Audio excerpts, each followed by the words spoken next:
Hey, today I'm talking about 3 comedy films, all featuring the actor Geraldine Viswanathan. And the names of those 3 movies are Blockers, Cat Person, and The Broken Hearts Gallery.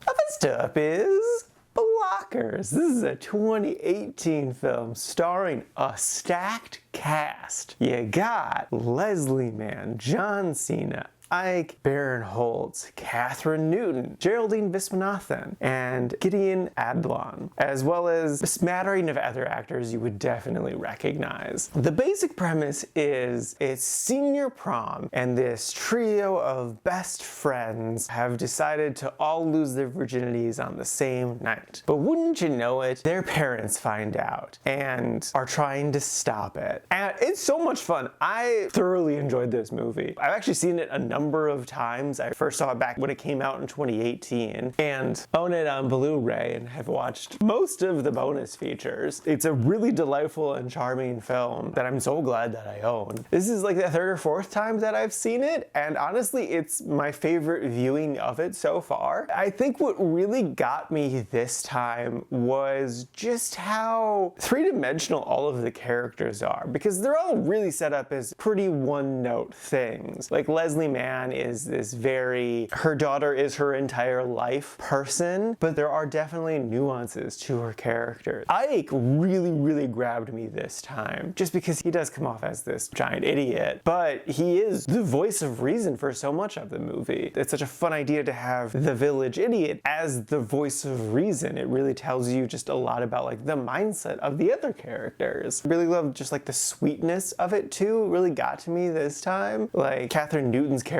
is the one who initiates this whole sex thing, and just like her romance with her boyfriend, who is a very minor character. Like she spends a lot of time focusing more so on her friends, but like you can still see and feel the love that she has for her boyfriend, and it's beautiful. Like there's a very touching moment near the end where Leslie Mann is her mom. She gets to witness this not spoken about romance, and it's very touching, and it really hit me. Though I think the story that got me the most was Gideon's story. She's closeted, and it's just about her wanting to finally open up, and that's just really beautiful. So yeah, no, I thoroughly enjoyed this movie, and I would wholeheartedly recommend it. It's a good, fun, cute time. It's a nice classic sex comedy type of thing, and it's delightful. So yeah, no, thoroughly enjoyed, totally recommend.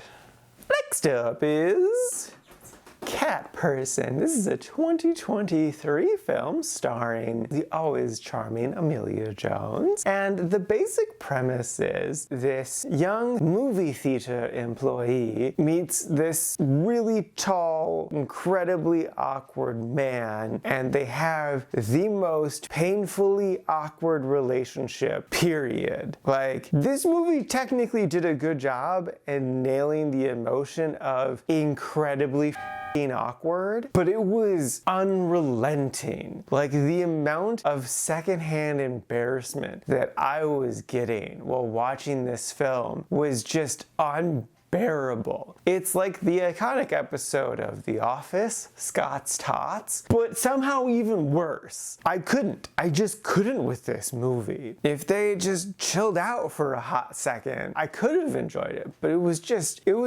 so much. And also, I absolutely did not believe them as a couple. Part of it is supposed to be like, oh, their texting is really good and flirty, but their IRL stuff is the awkward stuff. And I could kind of see that. But I think what I really struggle with is that the main character is this gorgeous 20-something. Like, there is no way that she is not constantly fending off people hitting on her. Like, she is just too beautiful. And like, she's the one who tries to initiate stuff with this guy, which, like, why? Why does she like this guy? She says that he's tall, and that's kind of the only compliment she ever gives him. Their banter at the movie theater was awkward. He's intentionally dressed up to be not attractive. So, like, what is it about this strange man that ticks something in her, that flipped a switch in her to be like, oh yeah, I should pursue this? She's not even blindsided when he asks for her number, because she's already been fantasizing about wanting to be with him, which just felt so out of place and so strange. And then like the more they hang out, the worse the situation is. Like, oh my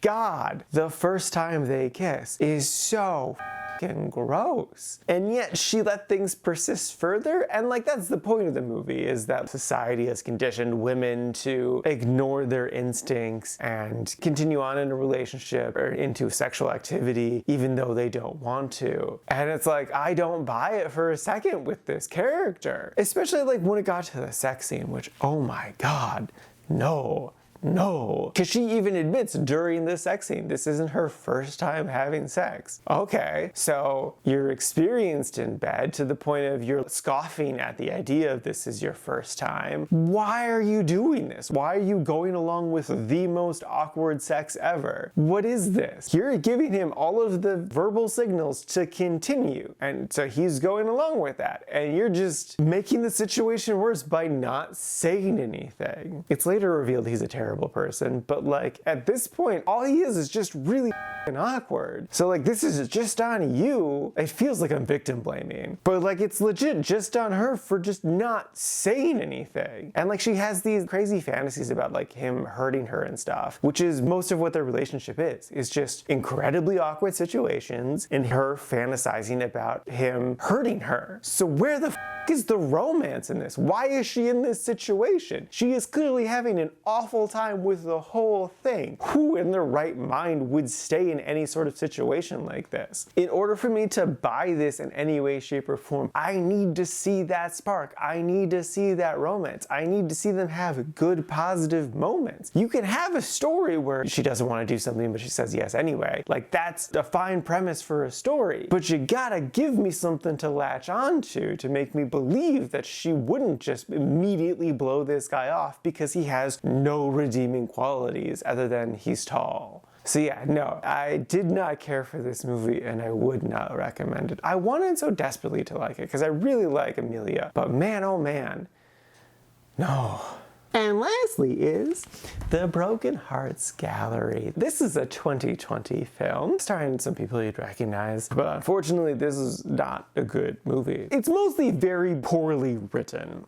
Great, for instance, is the start of the movie. It begins with her monologuing at 18 years old after getting broken up with. We did not need to see that. We also didn't need to see the next scene of her like bonding with her friends at the restaurant. How the movie should have opened is, I believe, what is the next scene after that, of her bawling her eyes out walking down the street, because it's both funny and endearing. It has all the information we need and it puts us right into the story. The basic premise is that she is this insane hoarder who not only takes mementos from relationships but also just from everyday things. Like in that first dinner scene, she takes a salt shaker to be like, memory. And I'm like, what? No, what? So like, it's meant to be just like a funny, quirky trait that she is just this insane hoarder, but like, it makes her so she's not relatable, because the actual premise of the Broken Hearts Gallery is that it is a gallery that people can donate stuff to commemorate, but also like mourn and like move on from past relationships. So like, you know, let's say I got this stuffed animal of May from a past relationship. I didn't. One of my buddies got it for me. Thanks, Mike. The relationship has ended for a while, but yet I'm still holding on to it because how could you not hold on to this? This is so adorable. Look at it. Look at it. Look at it. Send Out Turning Red is so good, isn't it?